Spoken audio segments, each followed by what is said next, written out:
کیا آپ نے کبھی سوچا کہ ہیرا منڈی رقص کی محفلوں میں جسم فروشی کا مرکز کیسے بنی؟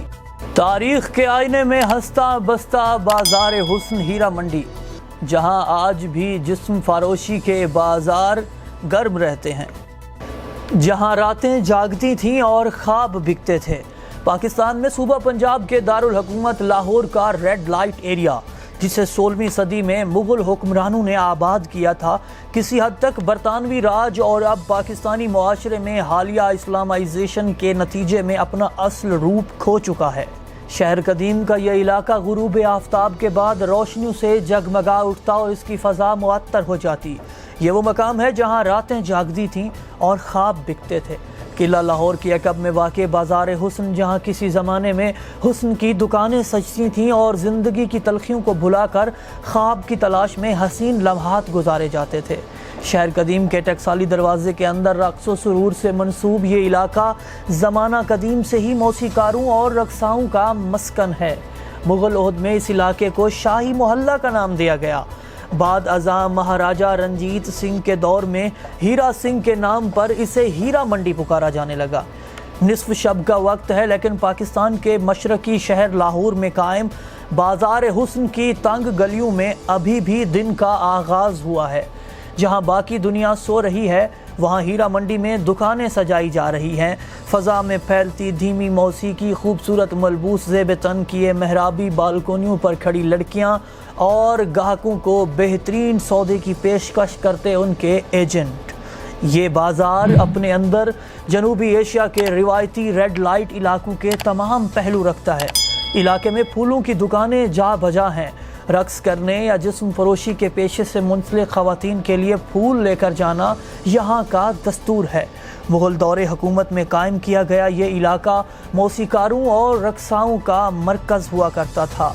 یہاں جسم فروشی نہیں ہوتی تھی، تب کی بات ہے، تاہم یہاں کے رہنے والوں کا کہنا ہے کہ اس بازار کا اصل روپ اب بگڑنے لگا ہے۔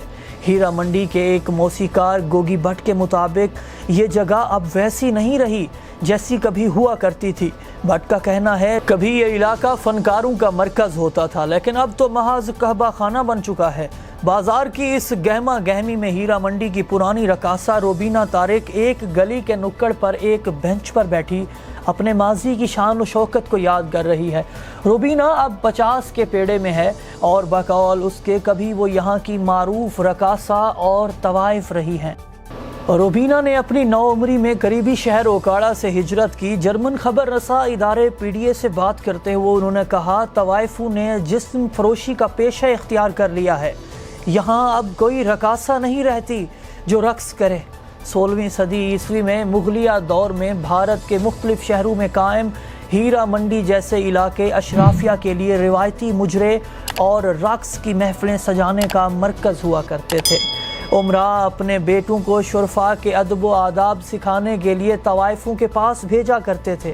تاہم ایسٹ انڈیا کمپنی کی برصغیر آمد کے بعد سے لوگوں میں روایتی مجرا کرنے والی رقاصاؤں اور جسم فروش طوائفوں کے درمیان تمیز تقریباً ختم ہو کر رہ گئی۔ جنس اور رقص آپس میں خلط ملط ہو گئے اور ہیرا منڈی پر جسم فروشی کی چھاپ لگ گئی۔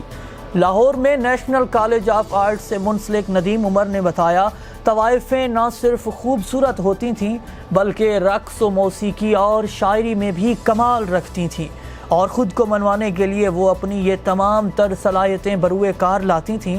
ہیرا منڈی کا کردار برطانوی راج کے بعد تبدیل ہوا، جب برطانوی حکمرانوں نے اپنے فوجیوں کے لیے جسم فروشی کے اڈوں میں بدلنا شروع کیا۔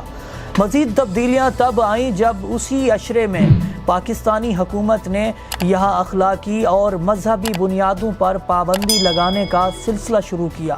ملائیشیا اور دبئی میں رقص کے پروگرام کرنے والی سونم ملک کہتی ہیں، مجھے علم ہے کہ دبئی جیسی جگہوں پر جنسی استحصال کا خطرہ ہے، لیکن وہ پھر بھی قابل قبول ہے، کیونکہ میں یہ جانتی ہوں آخر میں مجھ پر بھی میری ماں کی طرح جو ہیرا منڈی میں ڈانسر تھی، جسم فروشی کا لیبل ہی لگایا جائے گا۔